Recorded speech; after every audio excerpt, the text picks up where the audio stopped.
தமிழகத்திலும் இந்தியாவிலும் கோவிட்-19 என்று சொல்லக்கூடிய கொரோனா வைரஸ் நோய் பரவியுள்ளது. தமிழகத்தில் காஞ்சிபுரத்தை சேர்ந்த ஒரு நபருக்கு நோய் பாதிப்பு ஏற்பட்டுள்ளது.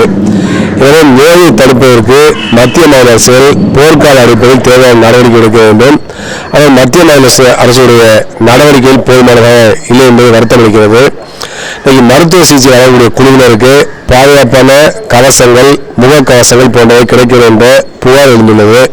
எனவே இதை உடனடியாக கவனத்தில் கொண்டு இந்த பற்றாக்குறை போக்க நடவடிக்கை எடுக்க வேண்டும். தனியார் மருத்துவமனைகளிலும் இப்படிப்பட்ட முகக்கவசங்கள், பாதுகாப்பு கவசங்கள் பற்றாக்குறையாக இருக்கிறது, தட்டுப்பாடு ஏற்பட்டுள்ளது.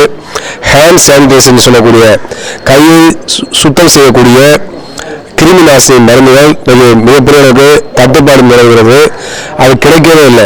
எனவே இதையெல்லாம் போக்கக்கூடிய வகையில் மத்திய மாநில அரசில் அதை கொள்முதல் செய்து அரசாங்கமே நேரடியாக தனியார் மருத்துவமனைகளுக்கும் தனியார் கிளினிக்குகளுக்கும் அதை குறைந்த விலையில் வழங்க வேண்டும். எங்கெங்கு கிடைக்க வேண்டும் என அறிவிப்பு செய்ய வேண்டும். அரசு மருத்துவமனை தட்டுப்பாடு இல்லாமல் அரசு பார்த்துக் கொள்ள வேண்டும், தேவையான நடவடிக்கை எடுக்க வேண்டும். அதுக்கடுத்து தமிழகத்தில் உலகத்தில் எந்த பகுதியும் இல்லாமல் கொரோனா வைரஸுக்கு எதிரான கருத்துக்கள், அதாவது கொரோனா வைரஸ் தொடர்பான கருத்துக்கள், பல்வேறு மூலத்தனமான கருத்துக்கள், அறிவியல் புறமான கருத்துக்கள் பரப்பப்படுகின்றன. போலி அறிவியல் இங்கு பிரபலப்படுத்தப்படுகிறது, பரப்புரை செய்யப்படுகிறது. இதை நம்பக்கூடிய மக்கள் கொரோனா வைரஸினால் ஏற்படக்கூடிய பாதிப்பை அவர்கள் உணராமல் தவறான நடவடிக்கை மேற்கொள்ள வாய்ப்பு இருக்கிறது. இப்படிப்பட்ட தவறான கருத்துக்கள், அறிவியலுக்கு புறமான கருத்துக்கள், போலி அறிவியல் கருத்துக்கள் கொரோனா வைரஸ் தடுப்பிலும் கொரோனா வைரஸினால் பாதிக்கப்பட்ட நோயாளிகள் சிகிச்சை வழங்குவதிலும் மிகப்பெரிய பின்னடைவையும் பாதிப்பை உருவாக்கும். இது சமூக நலனுக்கு எதிரானது. குறிப்பாக இன்றைக்கு மத்திய அரசாங்கம் இப்படிப்பட்ட வேலை செய்கிறது. இது ஏற்படுவதல்ல. கொரோனா வைரஸ் இந்தியாவில் பரவுவதற்கு முன்பாக ஹோமியோபதி மருந்தில் ஆர்சனிக்கம் ஆல்பம் 30 என்ற மருந்து இந்த கொரோனா வைரஸை வராமல் தடுக்கும், கொரோனா வைரஸால் பாதிக்கப்பட்டிருந்தாலும் அதை குணப்படுத்தும் என்று சொல்லி மத்திய அரசாங்கம் சுற்றறிக்கை அனுப்பியிருக்கிறது. இது அறிவியல் பூர்வமான கருத்து அல்ல. இது அறிவியல் பூர்வமான நிறுவனமான மருந்தும் கிடையாது. என்று சொன்னால் இந்தியாவில் கொரோனா வைரஸ் பாதிப்பு வருவதற்கு முன்பாக இந்த மருந்தை சாப்பிடணும்னு சொல்லிட்டாங்க. எந்த நோயாளிக்கும் அந்த மருந்தை கொடுத்து அவர் குணமானார் என்ற ஆதாரப்பூர்வமான தகவல் இல்லை. சீன நாட்டிலும் இது இந்த மருந்தை பயன்படுத்தல. உலகத்தில் எந்த நாட்டிலும் இந்த மருந்தை பயன்படுத்தல. இந்த உலகம் முழுவதும் இந்த கொரோனா வைரஸால் பாதிக்கப்பட்ட மக்களுக்கு நவீன அறிவியல் மருத்துவத்தின் அடிப்படையில் சிகிச்சை வழங்கப்படுகிறது. அதில் தேவையான சிகிச்சை வழங்கி இன்னைக்கு ஏராளமான மக்கள் ஊரில் நன்கு குணமடைந்து வீடுகளில் திரும்புகிறார்கள். சீனாவில் இறப்பு வீதம் 2 விழுக்காடுகள் இருக்கிறது. அது நமக்கு வருத்தமாக தான் இருக்கிறது. இருந்தாலும் கூட அது மிக முக்கியமான காரணம் என்னாக்க சீனாவில் வழங்கப்பட்டிருக்கக்கூடிய மிக நவீனமான சிகிச்சை முறைகளும் மருந்துகளும் தான். இன்னைக்கு இந்த கொரோனா வைரஸுக்கு மருந்தே இல்லை என்பதாக தவறானது. ஏற்கனவே HIV-க்கும் பன்றி காய்ச்சலுக்கும் மலேரியாவுக்கும் பயன்படுத்தக்கூடிய பல மருந்துகள் இந்த நோயை குணப்படுத்துகிறது என்பது நிரூபணமாக உள்ளது. அதுபோல புதிய வைரஸ் மருந்துகளை குணப்படுத்துகிறது என்பது நிரூபணமாக உள்ளது. எனவே இந்த மருந்துகளை பயன்படுத்தி தான் அந்த நோயாளிகளை குணப்படுத்தி வருகிறார்கள். எனவே அதை நாம் கவனத்தில் கொள்ள வேண்டும். கொரோனா வைரஸுக்கு தடுப்பூசியும் கண்டுபிடித்து விட்டார்கள். 3 நாட்களுக்கு முன்பாக சீனாவில் 7 பேர் கொண்ட மருத்துவ குழு அந்த ஊசியை தாங்களே போட்டுக் கொண்டிருக்கிறார்கள். அந்த மருந்து கண்டுபிடித்த அந்த மருத்துவ குழுவின் தலைவரே அந்த ஊசியை போட்டுக் கொண்டிருக்கிறார். எனவே மிக விரைவாக உலகம் முழுவதும் தடுப்பூசி வருவதற்கான வாய்ப்பு இருக்கிறது. மூக்கு வழியாக செலுத்தக்கூடிய நேசல் ஸ்ப்ரே மூலமாக செலுத்தக்கூடிய தடுப்பு மருந்து கண்டுபிடிக்கப்பட்டுள்ளது. இதெல்லாம் நமக்கு ஆறுதல் அளிக்கிறது, நம்பிக்கை அளிக்கிறது. இருந்தாலும் கூட இதையெல்லாம் பயனாக வருவதற்கு முன்பாக பல்வேறு மூட நம்பிக்கையை பரவக்கூடிய அறிவியல் பெரும்பாலான கருத்துக்களை தமிழ்நாட்டில் பரப்பி வருவது நம்மளுக்கு கவலை அளிக்கக்கூடிய விஷயமா இருக்கிறது. ஹோமியோபதி மருந்து மூலமாக குணப்படுத்தலாம் என்பது தவறு. அதுக்கடுத்து எதுவுமே நிறுவனமால நாளைக்கு நிரூபிச்சுட்டாங்கன்னா அவங்க ஏற்றுக்கொள்வது மாற்று கருத்து கிடையாது. எதையுமே செய்து நாட்களுக்கு முன்பாக நிறுவனமாக முன்பாக சொல்வது தவறு. அது எந்த மருத்துவ முறையாக இருந்தாலும் சரி. நவீன அறிவியல் மருத்துவங்களை கூட இந்த மருந்து குணப்படுத்த அந்த மருந்தை பயன்படுத்தாம யூகத்தின் அடிப்படையில் சொல்வது தவறு, கற்பனை அடிப்படையில் சொல்வது தவறு. அதை ஏற்றுக்கொள்ள முடியாது. அதுக்கடுத்து பார்த்தீங்கன்னாக்க அக்குபஞ்சர் மூலமாக இந்த நோய் வராமல் தடுக்க முடியும், நோய் என்ன குணப்படுத்த என்று சொல்லி இன்றைக்கு பல பேர் பிரச்சாரம் பண்ணாங்க, மீடியாவும் பேசி வர்றாங்க. இதுவும் தவறான கருத்து. அக்குபஞ்சர் மருத்துவ முறை சீனாவில் தான் தோன்றியது. 2500 ஆண்டுகளுக்கு முன்பாக தோன்றிய மருத்துவ முறை அது. சீனாவிலேயே அந்த மருத்துவ முறையை பயன்படுத்தவில்லை. அங்கே கொரோனா வைரஸ் தடுப்புக்கோ அது கொரோனா வைரஸால் பாதிக்கப்பட்டவர்களுக்கோ சீனாவிலேயே அக்குபஞ்சர் சிகிச்சை கொடுக்கவில்லை என்பதை பொதுமக்கள் தெரிந்து கொள்ள வேண்டும். எனவே அப்படிப்பட்ட கருத்துக்களை நம்பக்கூடாது. அதுக்கடுத்து வந்து இது போன்ற பல்வேறு நோய்களை குணப்படுத்துகின்ற ஆற்றல் அக்குபஞ்சர் கிடையாது. ஓரளவு வலி நிவாரணம் தரலாம், அதெல்லாம் வந்து அறிவியல் நிதானம் நிறுவனமாக இருக்கு. அது வந்து சிம்டமேட்டிக் தான், அது எந்த நோயும் பர்மனண்டா குணப்படுத்தாது. எனவே அக்குபஞ்சர்ல இருக்கக்கூடிய பல்வேறு குறைபாடுகளை சுட்டி காட்ட முடியும். அதுக்கான நேரம் இது இல்லை. ஒரு சிஸ்டத்தை குறை சொல்லவே நம்ம வரல. உலகத்தில் உள்ள பல்வேறு பண்டைய கால மருத்துவ முறையெல்லாம் மேம்படுத்தி அதில் உள்ள அறிவியல் பூர்வமான பல்வேறு கருத்துக்களை ஏற்று அதை எவிடன்ஸ் பேஸ்டாக அதை வந்து ஆதாரப்பூர்வமாக நிரூபித்து அதன் மூலமாக இன்றைய நவீன அறிவியல் மருத்துவம் வந்திருக்கிறது. பல்வேறு அறிவியல் துறைகளுடைய நவீன கண்டுபிடிப்புகளையும் பயன்படுத்திதான் இன்றைய நவீன அறிவியல் மருத்துவம் வளர்ந்திருக்கிறது என்பதை பொதுமக்கள் தெரிந்து கொள்ள வேண்டும். அதே போலவே சித்தா மருந்து மூலமாக குணப்படுத்த சில பேர் சொல்லிட்டு இருக்காங்க.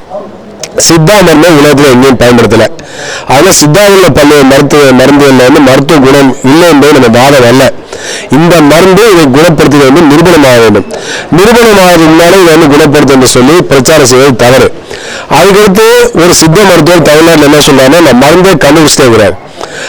கொரோனா வைரஸ் இந்தியாவுக்கு வர்றதுக்கு முன்னாலே கொரோனா வைரஸ் மருந்து கண்டுபிடிச்சு எப்படி ஏற்றுக்கொள்ள முடியும்? ஏன்னா இப்படிப்பட்ட தவறான ஆதாரப்பூர்வமற்ற கருத்துக்களை பரப்புவது என்பது இருமல், தும்மல், சளி போன்றவற்றால் பாதிக்கப்பட்டவர்களை வந்து அப்படிப்பட்ட மருத்துவரை நாட வைக்கும்.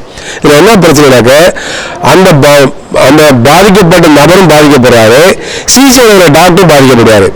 சிகிச்சை வழங்குற இந்த மாற்று முறை மருத்துவர்களும் இதனால் பாதிக்கப்பட்டா அவன் நாளை வந்து நவீன அறிவியல் மருத்துவர்களும் அவங்களுக்கு சிகிச்சை வழங்கணும். அப்ப அவங்களுக்கு அந்த பாதிப்பு வருது. எனவே இந்த ஆபத்தை அவர் உணர வேண்டும். எனவே இன்றைக்கு வந்து சித்தா முறையிலேயோ ஆயுர்வேத முறையிலேயோ ஹோமியோபதி முறையிலேயோ இயற்கை மருத்துவத்திலேயோ இதை குணப்படுத்த முடியும் என்று நிறுவனமாகவில்லை.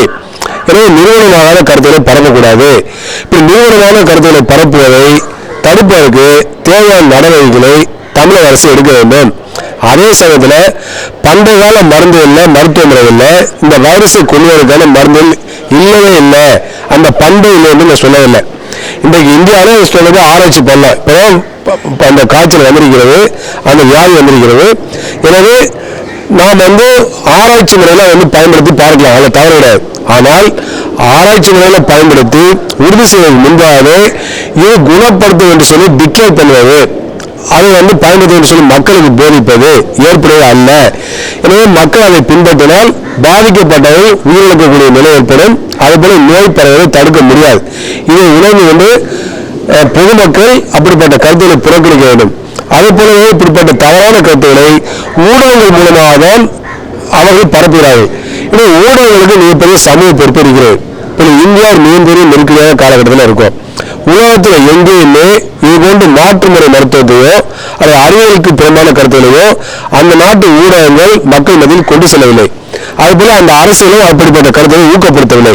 எனவே அதை உணர்ந்து இந்தியாவில் உள்ள ஊடகங்களும் ஊடக நண்பர்களும் குறிப்பாக தமிழக ஊடகவியலாளர்களும் அறிவியல் ரீதியான நிறுவனமான கருத்துக்களை மக்கள் மத்தியில் கொண்டு செல்ல வேண்டும் என நாங்கள் கேட்டுக்கொள்கின்றோம்.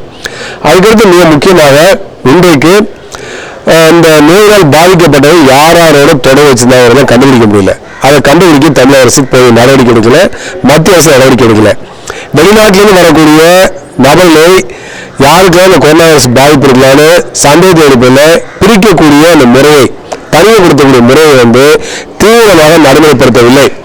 பல வெளிநாட்டு நபர்கள் வருகின்ற பொழுது அவர்கள் வந்து ஃபீவர் ஸ்கேன் மூலமாக ஃபீவர் இருக்கான்னு கண்டுபிடிக்காத நேரடியாக அனுப்பிவிடுகிறார்கள். இது எல்லா ஏற்பாடும் நடக்குது.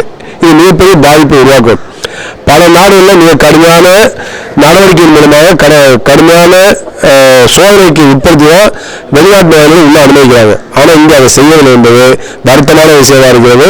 எனவே அதையும் மத்திய மாநில அரசுகள் இணைந்து மேற்கொள்ள வேண்டும் என நாங்கள் கேட்டுக்கொள்கின்றோம். இங்கே அதாவது பறவை காய்ச்சல் வந்து சீனாவிலுமே பாதிப்பு ஏற்படுத்துச்சு.